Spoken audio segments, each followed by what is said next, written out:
You're welcome back. This is Newsfile. It's your most authoritative news analysis show.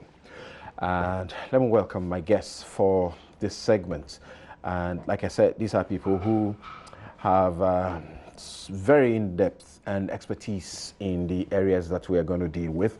And thank you very much for joining us, Senior Hosi. Senior Hosi is in charge of the BDCs, and also here right now joining us is Pakwesi. Thank you very much for joining us. He's Executive Director, Institute for Energy Security, IES. Alexander Kwamina Afinyomakin is MPF Futu, Member Public Accounts, Defense and Interior Committee of Parliament. Thanks for joining us, Alex. Great. But I'm not expecting. Yes, but I wanted to single out the two of them. Yeah, but I've heard you speak about these matters too. Don't worry at all. We are consumers. Don't worry about the academic certificate. The policy making. Right. Okay. So, as you have followed in the course of this week, apart from the fact that there's been a historic hike in fuel prices, we are being told by persons, including Pakwesi, that we should expect that this is not the beginning. This is only the beginning. So, like, how? I can't pay beyond this. But it does appear if certain things don't happen to the dollar, we can expect the CD and the dollar, we can expect that it will get worse. So, shall we keep to praying or do beyond that? And then at Gov't, there have been some developments also. So let me start with Hosi on the matter, briefly starting with Gov't. How do we, because like I did in my introduction, Gov't doesn't appear ready to assist us to have cheap fuel. What's going on? And too often Gov't is coming up. What's going on? Okay, well, Gov't hasn't got a mandate to make sure you have cheap fuel. Cheap fuel doesn't exist. At least if every day we don't hear corruption allegations at Gov't, we can be sure that they can assist us to get to... They don't have a mandate to make sure you have cheap fuel. They have a mandate to ensure that the country has strategic security stocks. Okay. Bottom line, in case of any emergency, we should be able to hold on to some right. stocks. Right. And that evolved from the previous challenges we used to have with refinery, with TOR. When TOR was the only refinery, the workers would just go on strike. And then the country is just held to ransom. So you needed to have another place, and that was Gov't. Yes, so what's going on? 600,000 liters of contaminated fuel evaporates. There's no news really, because we have heard of, is it Mavimpina and the rest of them? Mavimpina and, okay. So this is, it's related to the 5 million liter contamination. Actually 5.349 million liter contamination last year. But the exercise that's ongoing is at the instance of the management of Gov't. So in some sense, the current responding is trying to take steps to fix most of the issues that it has.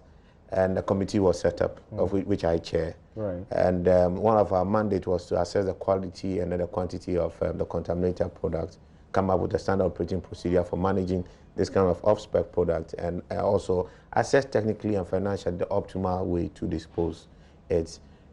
It's not necessarily an investigative committee, and that information somewhat leaked after we assessed and couldn't account for about 1.15 million liters. But that exercise is ongoing. I would rather encourage everybody. Let's allow the committee to complete its work. The board ignore my ignorant interrogation, but the question is being asked. You, the private entities dealing the BDCs, you never have to complain about contaminated fuel, but the government entity, always contaminated fuel and being sold. What is that? I think that generally we have a problem when it has to do with government and the management or trading of anything.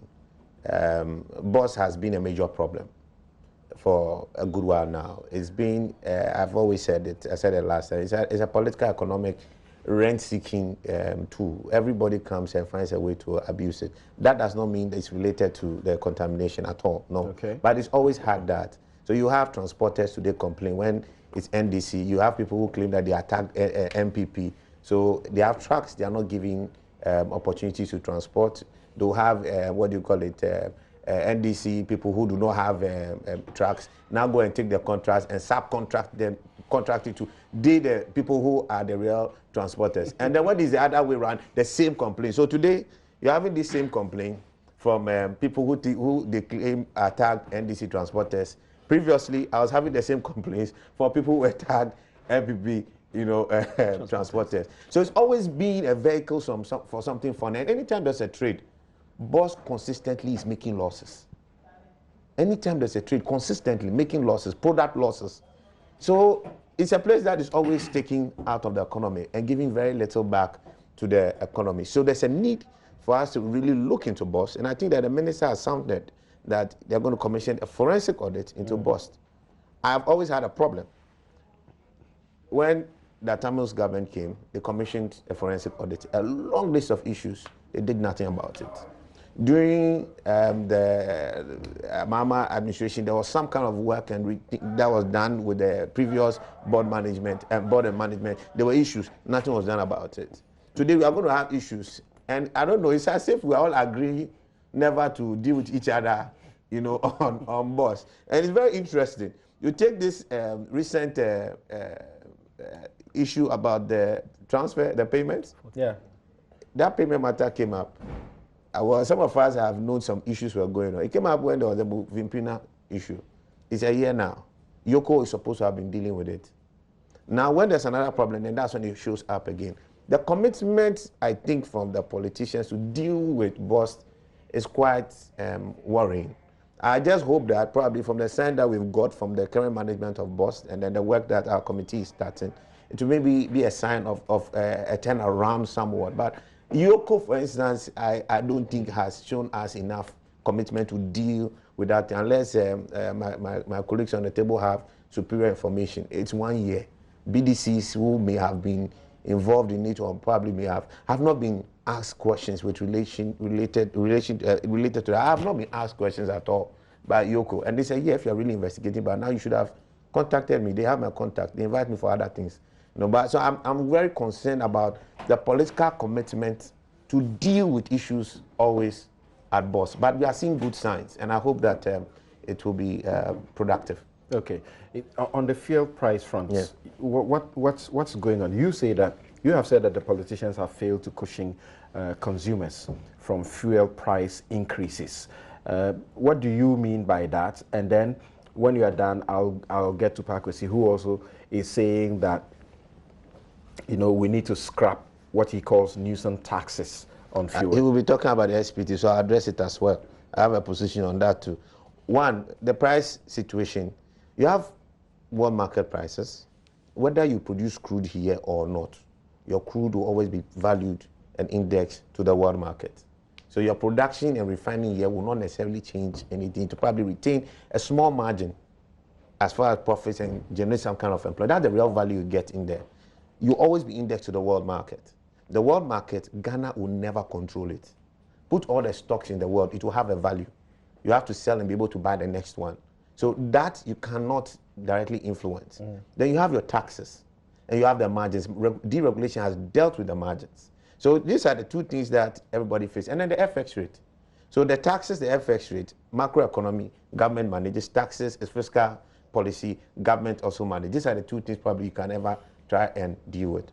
On the tax, on the world market front, there's been a major rise, especially with gas oil, and that's a 5% increase. Over the period, there were increases, but some of them were cushioned and absorbed by the market, as in we, the operators. But at this level, there's a big move. So the NPA will tell you that the price would have been what, 5.39. It's a 5.39. What you have on the average, because we take an average of the top 10, today, as of yesterday, was about 5.01, if you look at the general. So it tells you deregulation has helped reduce the margins by the operatives. But the taxes are government money.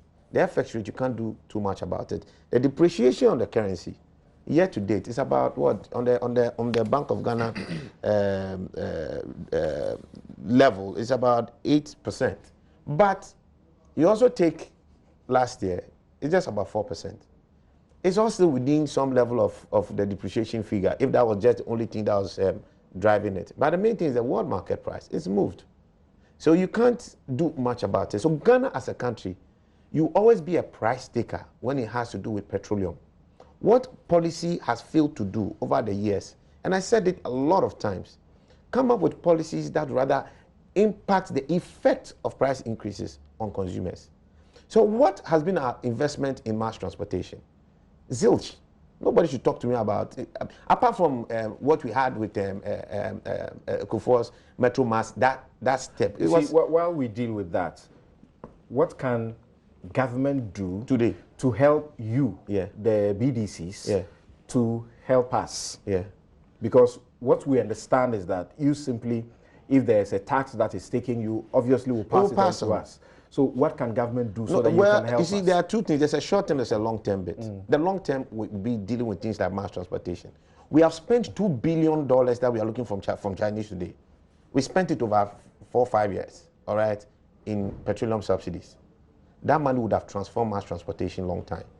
And when there are major price hikes, there's decent mass transportation. Whether it's a train or monorail system or it's a proper efficient bus that you can ride in like the way we all ride in London when we go. Today you may not want to sit in a trotro or something, maybe because of the way it is. Yeah. But if you were in London, you wouldn't have a problem parking your car because it's even too expensive to move your car. Yeah. You understand?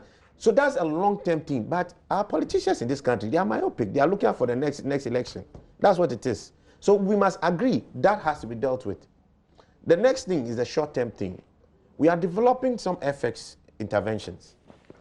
The exchange rate, the Bank of Ghana's exchange rate and the BDC exchange rates are different.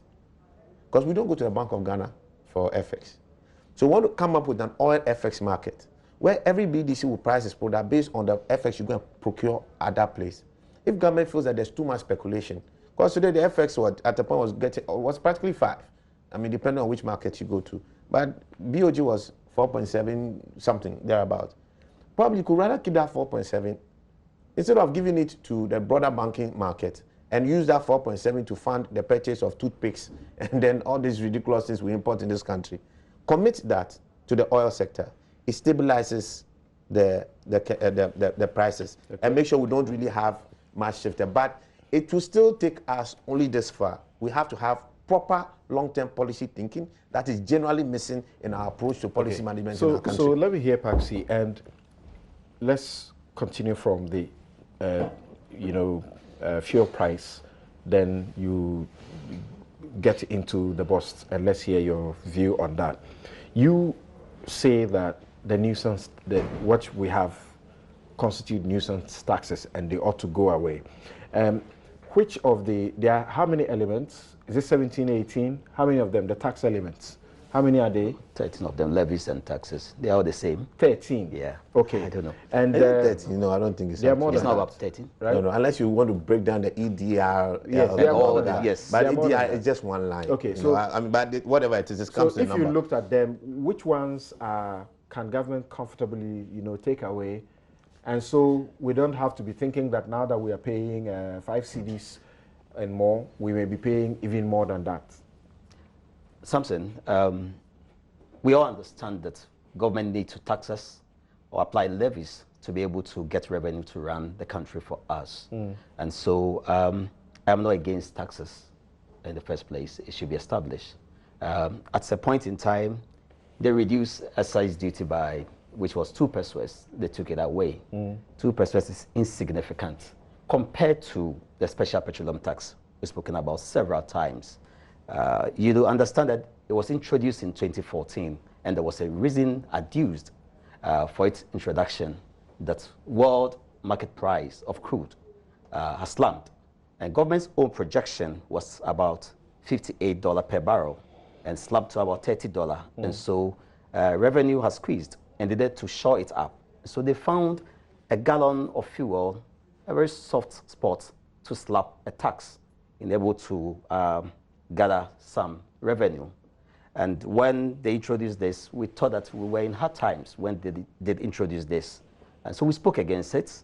The current government was then in minority. They also joined the call to speak against it. We gave it several names: cutthroat tax, nuisance tax, and all the names you can give to. There was the promise that when elected, they will ensure that this is scrapped.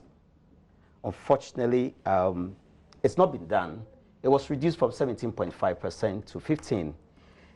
Knowing very well that they also need revenue, it takes boldness to even reduce it. It was further reduced to 13% and now made a fixed rate of about 46 pesos. Very significant compared to the excise duty of 2 pesos. And what we are asking government is that make good your word. You see, it's not enough to take bold decision and move from 17.5% to 13% and the fixed rate. Just be sincere. Let it go. When you let the 46 pesos go, this is about 2 cedis plus on a gallon of fuel. Very significant compared to 9 pesos if it's for excise tax for a gallon. And so we think that, look, we need to look at the balance between gathering revenue and watching the people suffer and prices escalate based on fuel price increments. This is what we're calling government on to look at. And Senor mentioned the cedi depreciation, a very important factor for this window. Though world price went up, Nigeria didn't increase their price. India never did. US price stayed. I'm sure that it's not the first time we've seen world market price move that BDCs have been able to absorb. They have absorbed several times. But because of the exchange rate depreciation, more than 3%, it was too much for them. So this coupled and was a load for them, and so they have to kick in some form of increment. Okay. And truly to their word, they should have gone beyond even 5.2. But this is a deregulated market where you have competition, and so people also want to get some market share, and so they stayed it there. We still call for the special petroleum tax to be abolished, and also for government to manage the cedi's strength against that of the dollar, because if it does continue on that tandem, there's the likelihood that the next window or the other, there will be another increment, because it's a very key factor on which they base their increments this time. Okay. On the boss issue, what is going on and what should happen? The issues at boss are almost recycled all the time, except the current one Senyor's team discovered, the evaporation. But moving Pina issue and 40 million here and there, these are stories that get recycled from time to time. And I see a political battle between our two giant brothers. Because in July 2015, this matter came up, the 40 million. 13 months down the line, we have not done anything to address this matter. And so we think that there may be issues at boss, and there are issues at boss, really. Let's sit down as a country. Let's get an independent probe into all these matters and see what are the challenges at boss. Is it political in nature? Is it the attitude of the people? Is it that people don't understand what they do? When we're able to unravel what is really bringing up all this matter, look, we'll be able to think far from now and say, this is how we want boss to move from today, to be able to really carry out its mandate. So it's important that we look at this matter. Every day bad news comes from boss here and there. It's very bad. It deters investments because nobody wants to put his coin or a liter of fuel into a system that cannot be accounted for. And so I think that we need as a country to take a critical look at boss issue and address them. All right. Okay, thank you. Now, so you want to say something? Yeah, no, it was on the technical side, but I don't know. You can do a minute before I have Afeyan speak. Nigeria has its PMS market heavily regulated. Subsidized so as well. It's a heavily subsidized place. So you often have a situation where there are shortages. No, I mentioned many countries. Don't use. So but I made why I said this was that international prices have gone up, but it's not the only reason. But the key among these factors is the cedi depreciation. So it just was the next one. Now, the SPT, you are right. There was a revenue shortfall, and I was one of those who inspired the SPT to happen. Yes, I've been a part, and I'll defend it again today. I don't see how it goes out.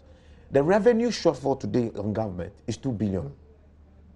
SPT is 1 billion. How are you replacing that? SPT has been reduced significantly, like you said. Today, if you look at it as a percentage of the pump price, it's about 9%. That shortfall can't be covered today. So it is just wishful on anybody's part to want These to think. special taxes, what are the debts that we never finish paying? Okay, so you see, you look at the tax very well. Finish paying them. We keep collecting money to There, pay debt. there are a number of things that you have in the petroleum tax. There's a part that goes to service debt and all that. So it's all part of the Energy Sector Levies Act. That's different from the special petroleum tax. Okay. That actually goes different. straight to go and fund a part of the budget, straight up. Now that's what it is. The increases you have when the world prices go up do not necessarily come and become available for a government. No. Because the surpluses, or what you call the windfall, goes into the stabilization, the heritage fund. Okay. And when those funds go there, you can't touch it unless you get to a point where there's a major shortfall in the budget. Then you have to now go there and try and cover it. So at least there's a room for. Right. So they can't being something that recovered. what you're asking, you can't recover that here because those windfalls are supposed to cover us going forward. So the challenges you have, if our revenue collection was up and we didn't have a deficit, it may be a viable proposition because in real terms, the situation previously, maybe the excuse is different, but the situation previously is the same situation you have here, where you don't have enough revenue to cover this. Whatever the reason why you don't have revenue is a different matter. But at the end of the day, you have a 2 billion deficit as of July, and you need to cover it going forward for the next 5 months. So it is not a viable proposition to really think that government will be able to. And this is my problem with the politics. Okay. There's a lot of dishonesty about petroleum politics every time. And that's why I say cut out politics and petroleum. The MPP fought the SPT at the time. Today, the MPP will have to defend the SPT. And the NDC who fought for it then, today are now trying to ask for it to be kicked out. But if the NDC today had the same situation, and they have the same fiscal and revenue table today, they will still maintain the SPT. Okay, thank you. So the dishonesty Now, should Alex, go out, and let's be very right. upfront with our citizenry. Alex, the biggest workers' union, the ICU, has warned that politicians against fuel politics, and they say that both parties have failed. So Solomon Kote, who is the General Secretary, says, if you come to the next election and you begin to talk about politics, they will look for some whips. So you're sure that the politicians will keep to this and that they will not go to the polls talking about, lifting gallons and showing people and saying we'll reduce it? Well, Samson, I believe that on this table, the consensus is that deregulation is the way to go. And government cannot subsidize fuel. As far back as 2006, 2007, the Gov't government took that position. When people make general statements, it hurts me because they have to address specific issues of political failures. When Gov't took that bold step of deregulation, it was criticized that no, we should still have that subsidy regime. So we heard what Professor Mills of blessed memory said. Now let's come to the table. This is the first time that a government has assumed office and is being monitored strictly in accord with its manifesto promise. So what was our manifesto promise regarding these fuel issues and all that? We had said that there were a lot of nuisance taxes. We're going to take steps to address these. And like my colleague rightly put it, today, the taxes on petroleum product, as it was in the previous regime, is not the same. Next will take me to the next point. Yes, it's a big burden on Ghanaians having to pay more for fuel. Industry, I'm a transporter. I heard Senor talking about people. I remember 2009, I had 20 brand new customized tankers from Turkey, and I wasn't getting a job. And people will get jobs and be chasing me in my office. I had to allocate 5 trucks, 3, and they'll go and get a job. And they don't take their 20% on it. I know about that situation. It's called ideology. So now, the point here, the real issue is that this government, fully aware of the situation faced by the Ghanaian, has taken 2 major steps to address some of these concerns. One, the free SHS introduction, which is saving parents at least 2,000 cedis a term. Monies that would otherwise have gone into payment of fees and other related expenses, government has taken that up. Come to electricity. One major thing that we were told yesterday was that it's not possible to reduce tariffs, electricity tariffs, not possible at all. But this government has reduced electricity tariffs, industry 30%, households 17%. These are real benefits. So whereas, yes, there are challenges on the fuel front where there are some basic taxes, and I agree again. I'm happy that the consensus from Senor and my colleague here is that, look, as for taxes, we at all costs will need some taxes in there. And we would need that for the purpose of development, not so? Yep. So at least, that's why nobody is questioning that. But this government has been bold in questioning us. Look, let's introduce these policies, get the electricity tariff reduced, which is a major burden, 17%. Real benefit out there.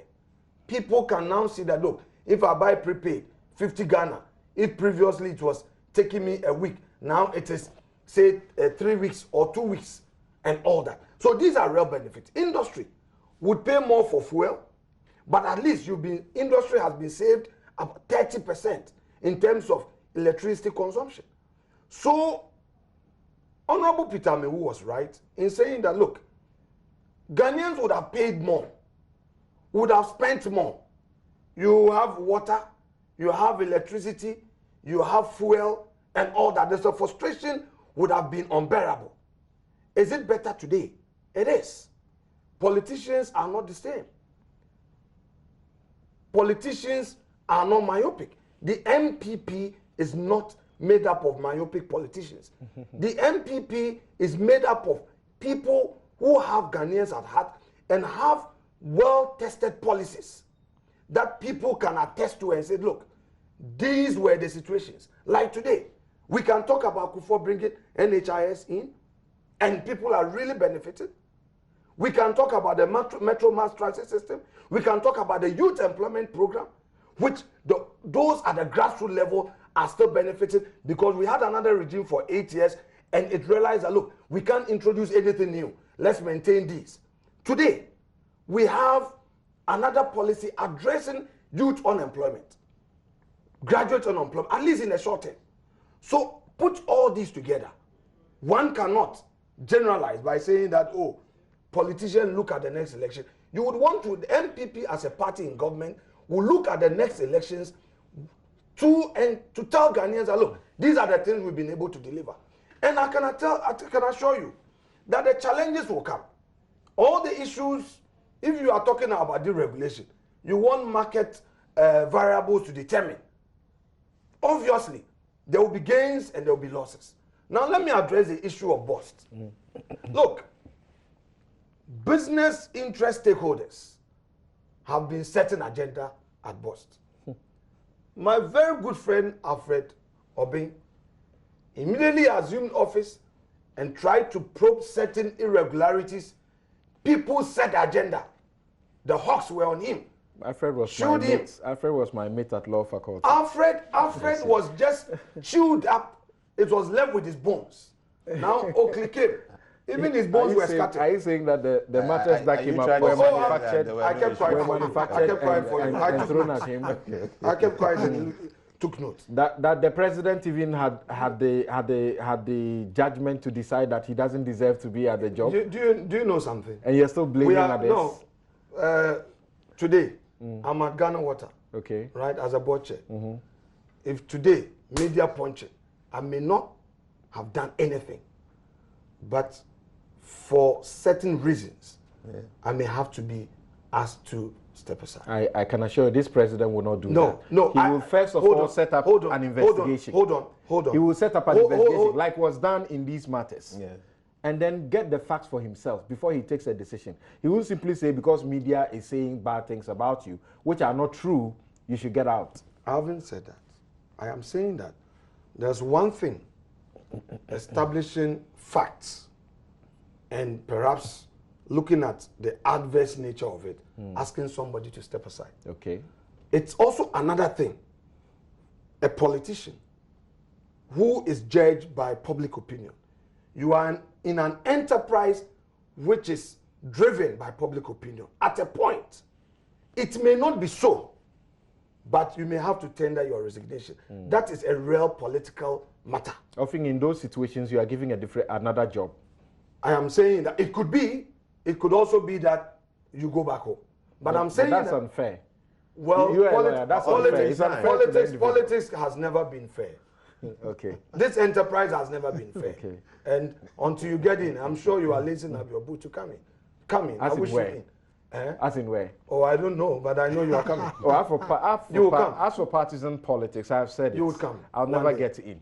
Don't say never. Never. Anyway, That's let's move on. Alfred suffered so much, and from some of his lamentation that I experienced it, I can tell you that it was a punching bag.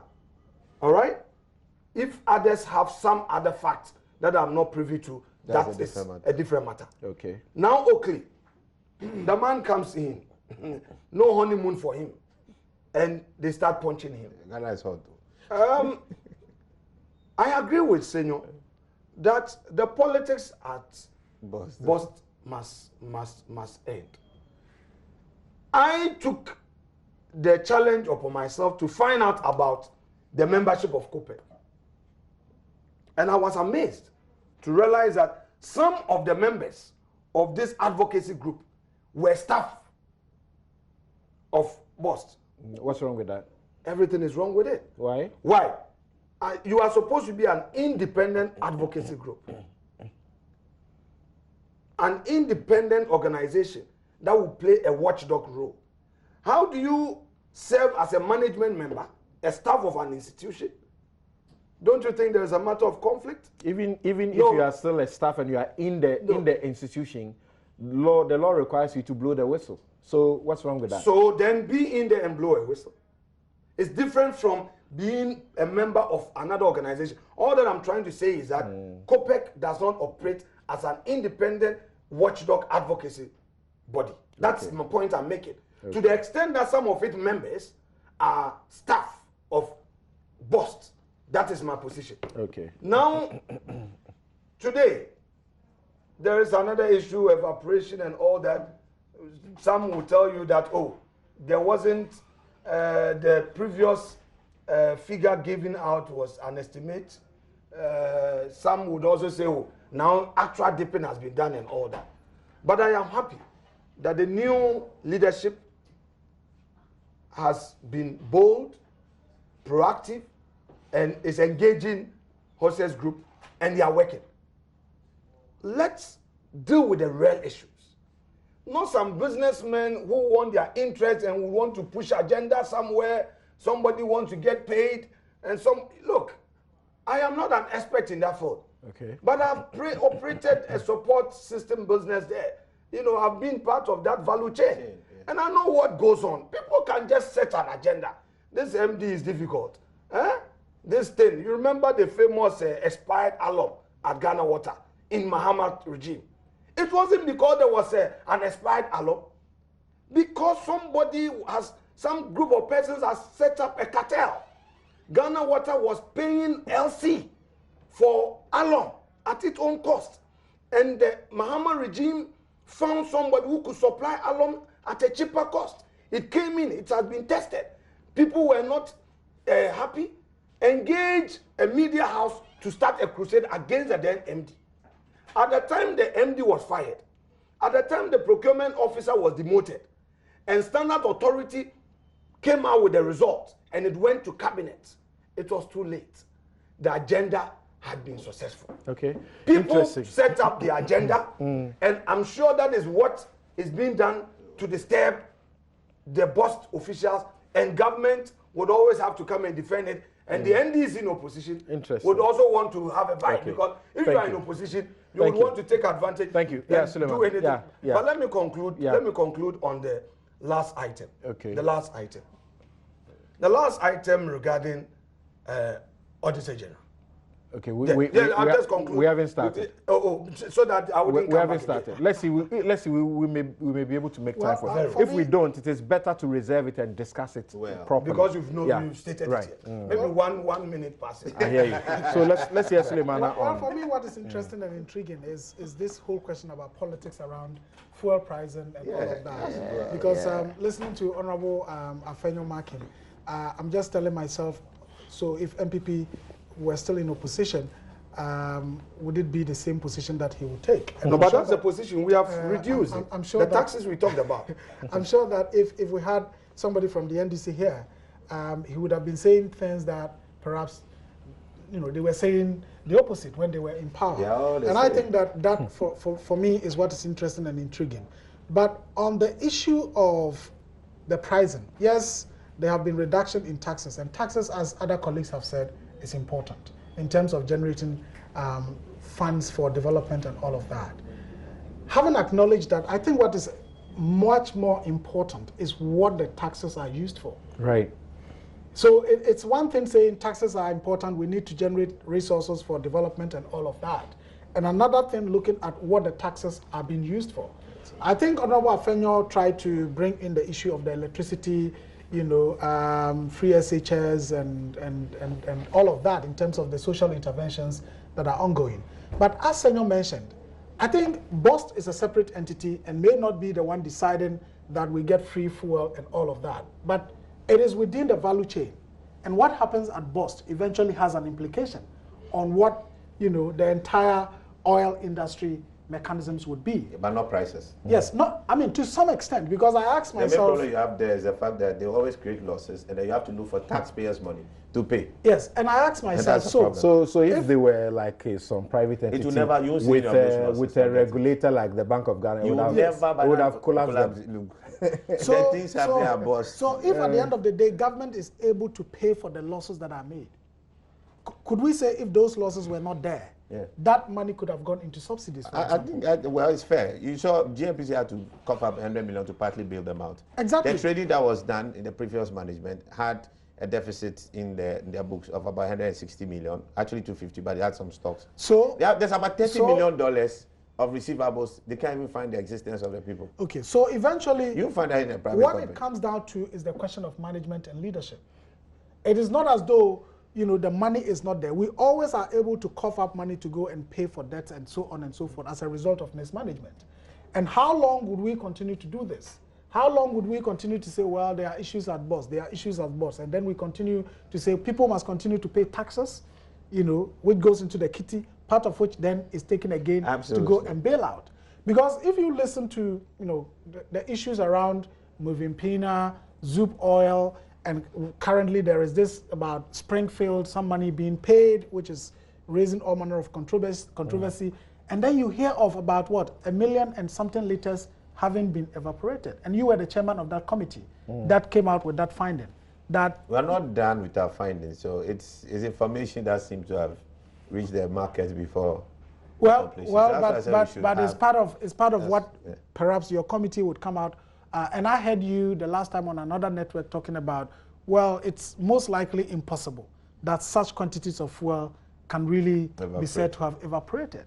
So if we have this whole system in place and continually we keep saying, okay, there are losses that we have to pay for, and yet we say we cannot reduce taxes, taxes are important, then as I said, it comes to the point about management and leadership. And I don't think that there is anything as difficult to manage and to deal with like the presidency.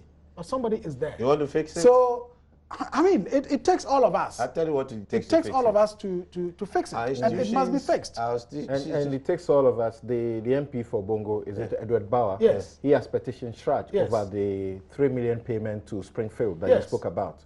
So that's all part of the process. Exactly. Okay. And I think that if we continue to lament over the problems, there's a cartel, there is this, I think it's an admission of a failure in terms of leadership. And of course, having given the mandate to the current government, we don't expect that what we get is, complaints and lamentations about what the challenges are and so on and so forth. I think that is why we gave the mandate for the problems to be fixed. And what we are looking for... But the government has done more than lamentations. They have even sacked their own, put people there and sack them. Well, but after the sacking, that is where we are hearing of the evaporation. That is when we are hearing about the yes, spring yes. so So a minute, and let me take a break. Are you aware that the contamination took place before the government assumed office? That's not true. Two. It happened, I think, on the Okay, 18th he's of saying that January. is not true. It's happening Around 18th of January, I think. 18th of January. Two. Okay, But 20. it's That not- was it's when not- there was reports. It's not a political matter. No, Let me be honest Okay. with you. Senor, on this platform, People in the you've system tried- hold are on. making money out of the tried, nonsense. You've tried to insinuate. But I think that beyond the insinuation, ground those views you have on fact. Then we can have a debate. Because you see, because which if you insinuation? get they are all the same. They are not solving the problem. Okay. There's lamentation. You didn't Who is expect- lamenting? you didn't think that I am your saying that comment about I'm saying politicians that being myopic it is will not. hurt It you. is not. It is not right. Right. I don't. No, I don't. I will never he agree with gave you. evidence. Wait, you gave evidence. Say no. You gave Mention evidence. who? Which Who? party? Which politician? In which sector?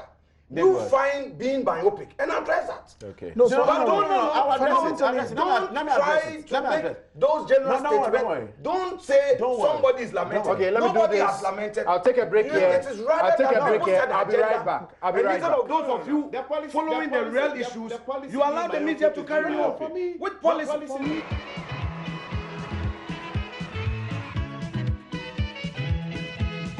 You're back. This Newsfile, it's your most authoritative news analysis show. And the discussion has been going on off air. How I wish there was so much time to be able to deal with some of these matters. So I interrupted you in that way. 30 seconds, land on what you were dealing with. Very simple. No politician can promise you anything about controlling petroleum prices.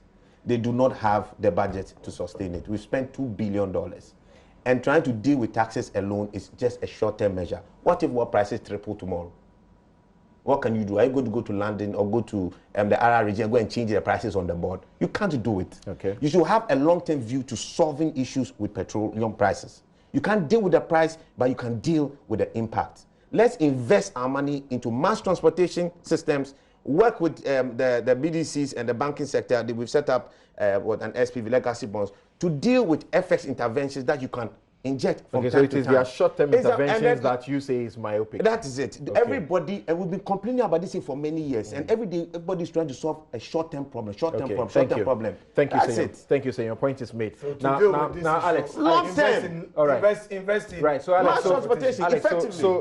which was started by before. Yeah, exactly, I gave that record. And we want didn't to- really we want expand to it put this properly. issue for a next discussion, but because you mentioned it, production is saying I should give you a minute. Tell us, Auditor General. We are looking the for a way headline. he's being sort of handled now, and he's public complaining about how he's being handled. What's your commentary about I think it in a minute? he's being a judge in his own court. He's acting in bad faith.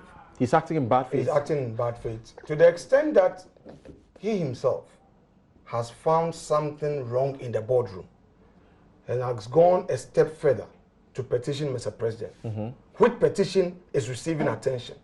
Then he takes advantage of the lecture he delivered to re-echo the very concerns he has against an adversary, his board chairman. To me, at this point, he should either resign or submit to due process. Really? Because you have a problem with your board chair. You don't now fault the constitution. You say your Did board you chair. find he raised germane issues in the interference he speaks about with the board chairman? No. You don't? No. Really? No. And I tell you why. Okay. Because we've not heard from the board chairman. We have heard from him. heard from him. No, what I mean, we have heard from we've him. not heard from the board chairman Formally. regarding, hold on, he has petitioned. The content of the petition is to be investigated. Okay. The board chairman has not responded point by point, issue by issue.